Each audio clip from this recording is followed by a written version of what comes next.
নমস্কাৰ সকলোকে এলপিএনএমই sir YouTube চেনেলৰ আন এটা ভিডিঅ'লৈ স্বাগতম জনাইছোঁ।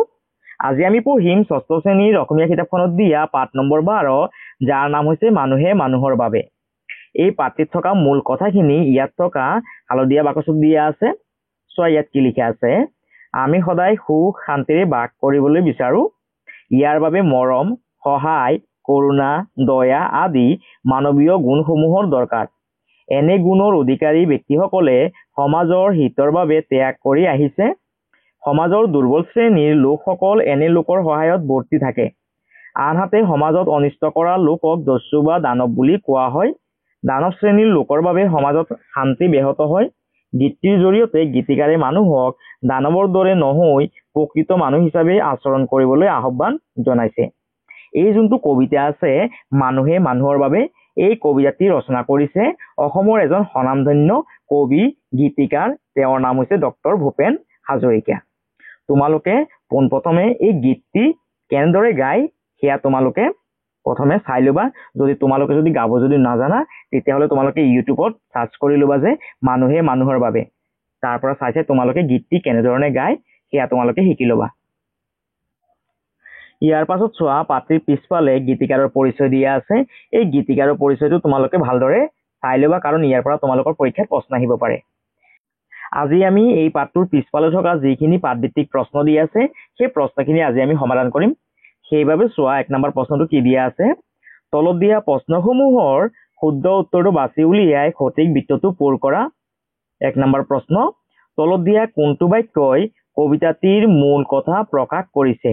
ক নম্বৰ অপশ্যন, মানুহে মানুহক বেচা কিনা কৰিব লাগে। খ নম্বৰ, মানুহে মানুহৰ কথা সহানুভূতিৰে ভাবিব লাগে। গ নম্বৰ, মানুহে পুৰণি ইতিহাস দোহাৰিব লাগে। ঘ নম্বৰ, মানুহে দানৱক অনুকৰণ কৰিব লাগে। ইয়াৰ যোনটো শুদ্ধ উত্তৰ সেইটো হৈছে খ নম্বৰ, মানুহে মানুহৰ কথা সহানুভূতিৰে ভাবিব লাগে। যেহেতু ইয়াত খ নম্বৰ অপশ্যনটো শুদ্ধ, সেইবাবে আমি ইয়াত থকা খ নম্বৰ বৃত্তটো গোল কৰিব লাগিব। তোমালোকে সবে নিজৰ নিজৰ কিতাপত ধুনীয়াকে ইয়াত থকা খ নম্বৰ বৃত্তটো গোল কৰি দিবা। ইয়াৰ পাছত চোৱা 2 নম্বৰ প্ৰশ্নটো কি কৈছে। যদি দানৱ কাহানিবা হয় মানুহ লাজ পাব কোনেনো কোৱা সমনীয়া। গীতিকাৰে কি কথাৰ বাবে লাজ পোৱাৰ কথা কৈছে? ক নম্বৰ অপশ্যন, যদি সমনীয়া কেতিয়াবা দানৱৰ দৰে হয়। খ নম্বৰ, যদি দানৱ কেতিয়াবা মানুহৰ দৰে হয়। গ নম্বৰ, যদি মানুহ কেতিয়াবা দুৰ্বল হয়। ঘ নম্বৰ, যদি মানুহ কেতিয়াবা দানৱ হয়। ইয়াৰ যোনটো শুদ্ধ উত্তৰ সেইটো হ'ব খ নম্বৰ, যদি দানৱ কেতিয়াবা মানুহ হয় তেতিয়া কোনে লাজ পাব? মানুহবোৰে লাজ পাব। ইয়াৰ 2 নম্বৰৰ যোনটো শুদ্ধ উত্তৰ সেইটো হ'ব খ নম্বৰ, যদি দানৱ কেতিয়াবা মানুহৰ দৰে হয়। যেহেতু ইয়াত খ নম্বৰ অপশ্যনটো শুদ্ধ, সেইবাবে আমি ইয়াত থকা খ নম্বৰ বৃত্তটো গোল কৰিব লাগিব। তোমালোকে ইয়াৰ পৰা চাইছে ধুনীয়াকে খ নম্বৰ বৃত্তটো গোল কৰি ল'বা। ইয়াৰ পাছত 2 নম্বৰ প্ৰশ্নটো চোৱা কি কৈছে। তুমি ওপৰৰ উত্তৰকেইটা কিয় শুদ্ধ বুলি বাছি ল'লা? তোমাৰ সহপাঠীৰ লগত আলোচনা কৰি কোৱা। ইয়াৰ উত্তৰটো তোমালোকে এনেধৰণে ক'বা। পাঠৰ আধাৰত মই প্ৰশ্নকেইটাৰ উত্তৰ শুদ্ধ বুলি বাছি ল'লো।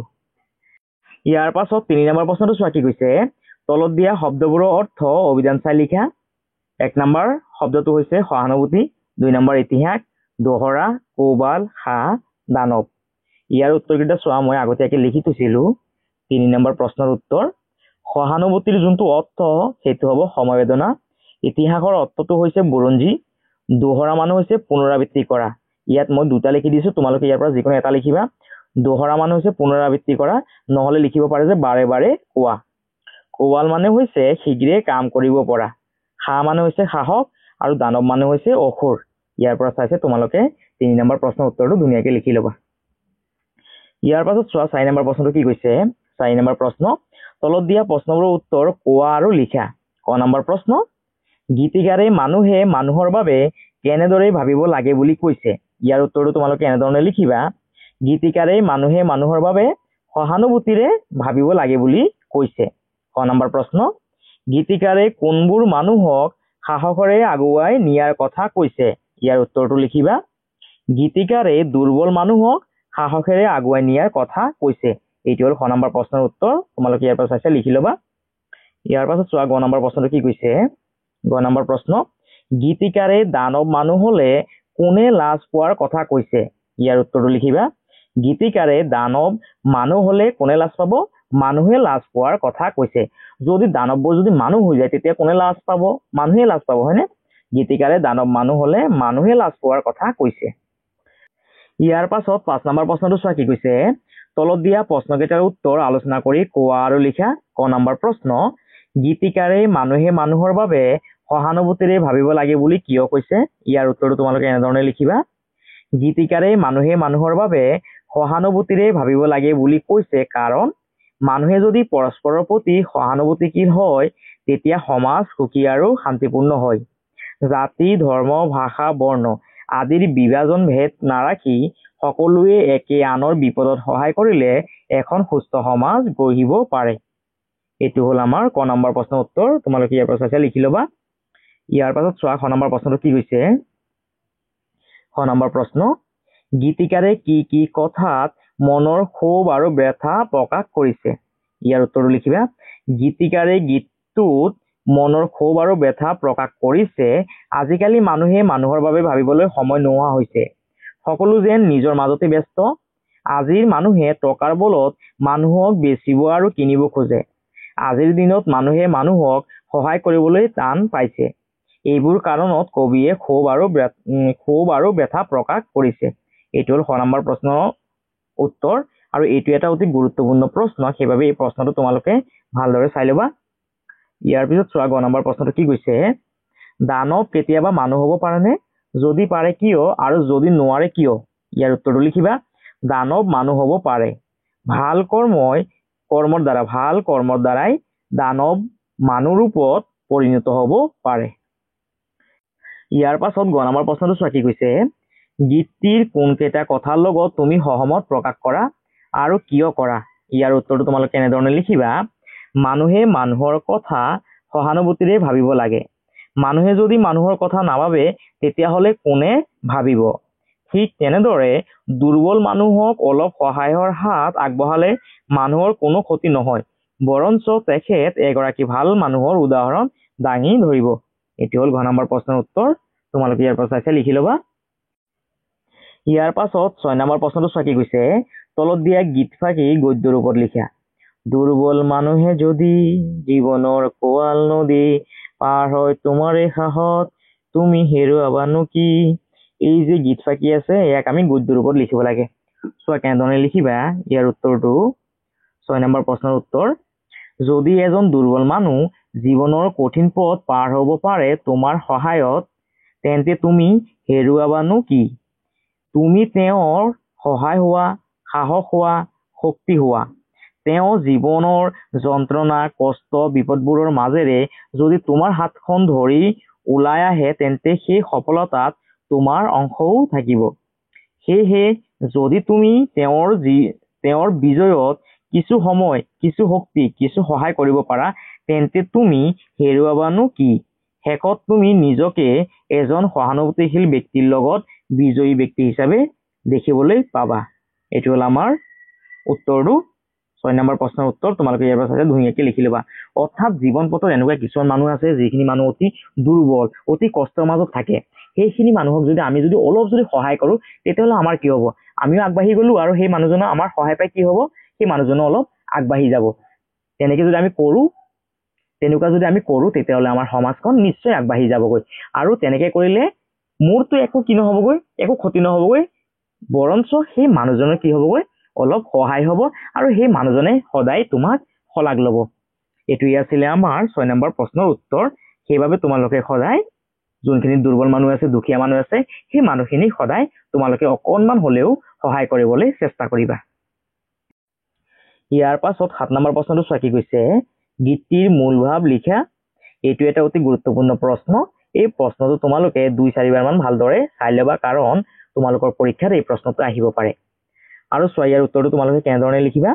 মানুহে মানুহৰ বাবে গীতটিৰ মূল ভাৱ হৈছে মানুহে মানুহক সহায় কৰিব লাগে, সহানুভূতিশীল আৰু ভালপোৱা দেখুৱাব লাগে। গীতটোৱে মানুহৰ মাজত ভাতৃত্ববোধ, সহানুভূতিশীল আৰু একতাৰ বাৰ্তা বহন কৰে।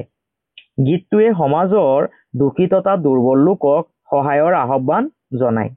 গীতটিত কোৱা হৈছে যে মানুহে যদি মানুহৰ বাবে আগবাঢ়ি নাহে তেন্তে মানৱতাৰ অস্তিত্ব হ্ৰাস পাব।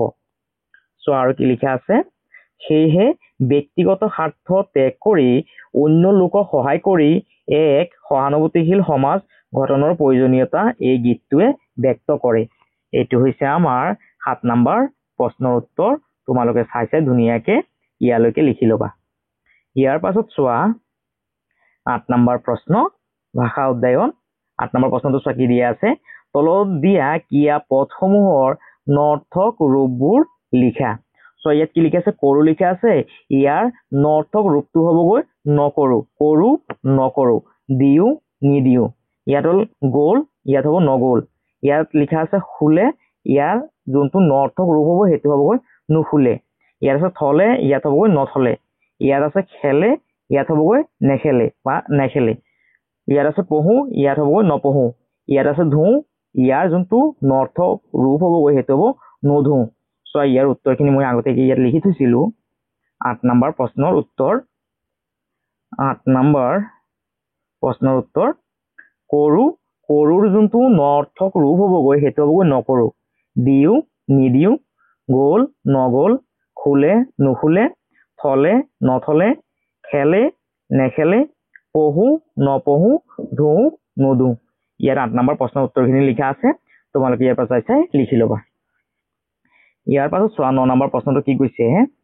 9 নম্বৰ প্ৰশ্ন, তলত দিয়া শব্দবোৰৰ বিপৰীতাৰ্থ শব্দবোৰ পাঠৰ পৰা বাছি উলিয়াই লিখা। কৈছে যে এই শব্দখিনিত ইয়াৰ বিপৰীতাৰ্থ শব্দখিনি লিখিব লাগে। কিনা, কিনাৰ যোনটো বিপৰীত সেইটো হ'বগৈ বেচা।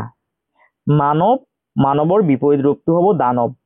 নতুন, নতুনৰ যোনটো বিপৰীত শব্দ হ'ব সেইটো হ'বগৈ পুৰণি। ভয়, ভয়ৰ বিপৰীত হ'বগৈ সাহস। মৰণ, মৰণৰ বিপৰীত হ'বগৈ জীৱন। আৰু সবলৰ বিপৰীত হ'বগৈ দুৰ্বল। এতিয়া চোৱা মই আগতীয়াকৈ ইয়াত 9 নম্বৰ প্ৰশ্নৰ উত্তৰটো লিখি থৈছিলো। 9 নম্বৰ প্ৰশ্নৰ উত্তৰ এই চাইডে শব্দ লিখা আছে আৰু এই চাইডত বিপৰীতাৰ্থ শব্দখিনি লিখা আছে। কিনা, কিনাৰ বিপৰীত হ'বগৈ বেচা।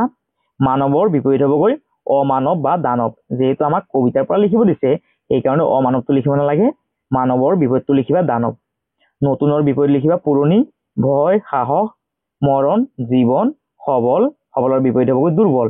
এইটো হ'ল আমাৰ 9 নম্বৰ প্ৰশ্নৰ উত্তৰ। তোমালোকে ইয়াৰ পৰা চাই ধুনীয়াকৈ লিখি ল'বা। ইয়াৰ পাছত চোৱা কি লিখা আছে, জানো আহা। তোমালোকে তলত দিয়া বাক্যটোলৈ মন কৰা। মানুহ মানৱীয় গুণৰ অধিকাৰী নহৈ দানৱ এই গুণৰ অধিকাৰী হলে মানুহে লাজ পাব। বাক্যটোত পাব ক্ৰিয়াটোৱে কোনো এটা কাৰ্য সমাপ্ত হোৱা বুজাইছে। এনেদৰে বাক্য সমাপ্ত হোৱা বা সম্পূৰ্ণ কৰা ক্ৰিয়াবোৰক সমাপিকা ক্ৰিয়া বোলে। কিন্তু নহৈ বা হলে, কিন্তু নহৈ আৰু হলে ক্ৰিয়া দুটাই বাক্যটো সমাপ্ত বা সম্পূৰ্ণ হোৱা অৰ্থ প্ৰকাশ কৰিব পৰা নাই। যি ক্ৰিয়াই বাক্য সমাপ্ত বা সম্পূৰ্ণ কৰিব নোৱাৰে সেই ক্ৰিয়াবোৰক অসমাপিকা ক্ৰিয়া বোলে। তোমালোকৰ পৰীক্ষাত আহিব পাৰে সমাপিকা ক্ৰিয়া কাক বোলে বা আহিব পাৰে যে অসমাপিকা ক্ৰিয়া কাক বোলে। তেতিয়াহ'লে তোমালোকে উত্তৰটো এনেধৰণে লিখিবা। যি ক্ৰিয়াই বাক্য সমাপ্ত বা সম্পূৰ্ণ কৰিব পাৰে তেনেকুৱা ক্ৰিয়াপদক সমাপিকা ক্ৰিয়া বোলে। আৰু অসমাপিকাটো ইয়াৰ পৰা লিখিবা যে যি ক্ৰিয়াই বাক্য সমাপ্ত বা সম্পূৰ্ণ কৰিব নোৱাৰে সেই ক্ৰিয়াবোৰক অসমাপিকা ক্ৰিয়া বোলে। এই সমাপিকা ক্ৰিয়া কাক বোলে আৰু অসমাপিকা ক্ৰিয়া কাক বোলে তোমালোকে ভালদৰে চাই ল'বা, তোমালোকৰ পৰীক্ষাত আহিব পাৰে। এতিয়া চোৱা 10 নম্বৰ প্ৰশ্নটো কি কৈছে, গীতটিত থকা সমাপিকা আৰু অসমাপিকা ক্ৰিয়াবোৰ বিচাৰি উলিয়াই লিখা। চোৱা ইয়াৰ উত্তৰটো মই আগতীয়াকৈ ইয়াত লিখি দিছিলো। 10 নম্বৰ প্ৰশ্নৰ উত্তৰ। 10 নম্বৰ প্ৰশ্নৰ উত্তৰ সমাপিকা ক্ৰিয়া আৰু ইয়াত আছে অসমাপিকা ক্ৰিয়া। সমাপিকা ক্ৰিয়া আমাৰ কবিতাত কি কি আছে, খুজি, দোহাৰিলে, পাৰ, হয়। আৰু অসমাপিকা ক্ৰিয়াখিনি আছিলে নেভাবে, নহয়, নহব আৰু নহয়। এইটো হ'ল আমাৰ 10 নম্বৰ প্ৰশ্নৰ উত্তৰ। তোমালোকে ইয়াৰ পৰা চাই লিখিবা। ইয়াৰ পাছত 11 নম্বৰ প্ৰশ্নটো চোৱা কি কৈছে, শব্দৰ খেল খেলো আহা। গীতটিত এনে এটি 3 আখৰীয়া শব্দ আছে যিটোৰ প্ৰথম আখৰটোৱে অস্ত্ৰ বুজায়।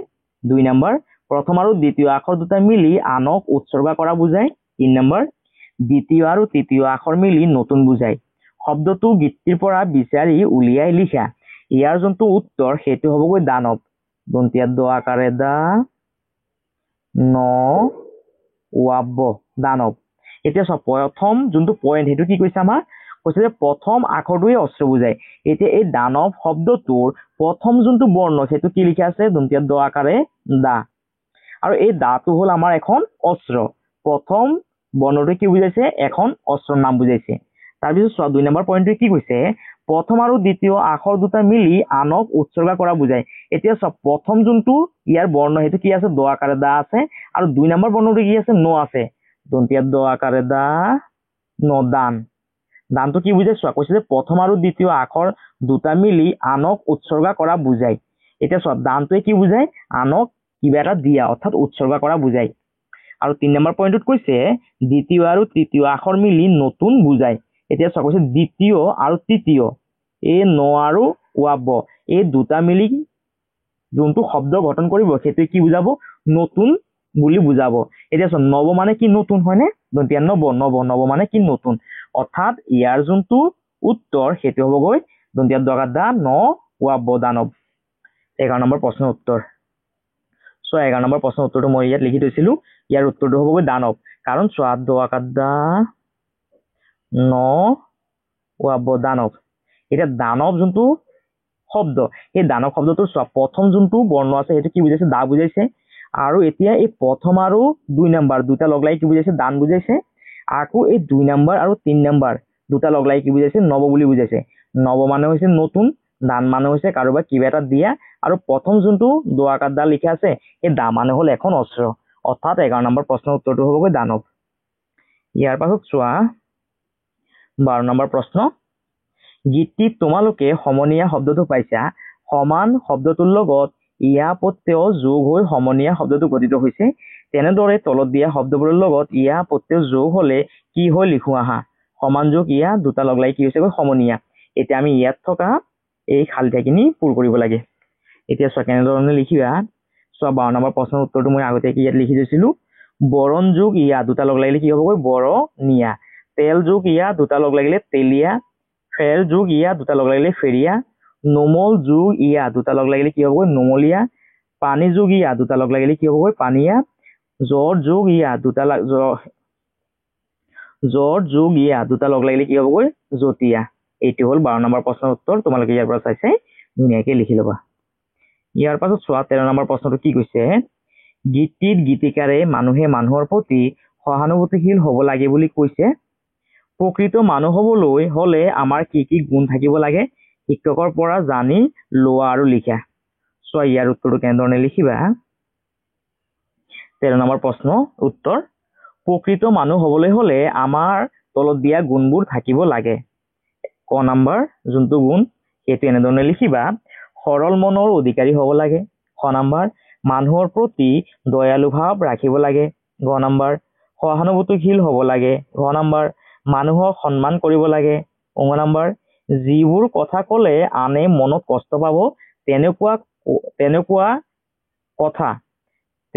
কথা কোৱাৰ পৰা বিৰত থাকিব লাগে প্ৰথম নম্বৰ আনৰ কথা ধৈৰ্য সহকাৰে শুনিব লাগে এইটো হ'ল আমাৰ 13 নম্বৰ প্ৰশ্নৰ উত্তৰ তোমালোকে ইয়াৰ পৰা চাইছে লিখি দিবা ইয়াৰ পিছত চোৱা 14 নম্বৰ প্ৰশ্নটো কি কৈছে 14 নম্বৰ প্ৰশ্ন তোমালোকে নিশ্চয় তোমালোকৰ সহপাঠী বা আন কাৰোবাৰ সহায় কৰি পাইছা আনৰ বাবে কৰা ভাল কামবোৰ প্ৰত্যেকে লিখি শ্ৰেণীকোঠাত সকলোৰে আগত পঢ়ি শুনাবা এইটো তোমালোকে নিজে নিজে কৰিবা 15 নম্বৰটো চোৱা কি কৈছে মানুহে মানুহৰ বাবে গীতটি শ্ৰেণীৰ সকলো ছাত্ৰ ছাত্ৰী একক আৰু দলীয়ভাৱে গোৱা এই 15 নম্বৰটো তোমালোকে নিজে নিজে কৰিব লাগিবগৈ আৰু এইখিনি আছিল আমাৰ এই পাঠত থকা পাঠভিত্তিক প্ৰশ্নৰ উত্তৰখিনি আৰু যদি তোমালোকৰ যদি ভিডিওটো যদি ভাল লাগিছে তেতিয়াহ'লে তোমালোকে চেনেলটো সাবস্ক্ৰাইব কৰিবা ভিডিওটো শ্বেয়াৰ কৰিবা আৰু লাইক কৰিবা আৰু কমেন্ট কৰিবলৈ নাপাহৰিবা সকলোকে অশেষ ধন্যবাদ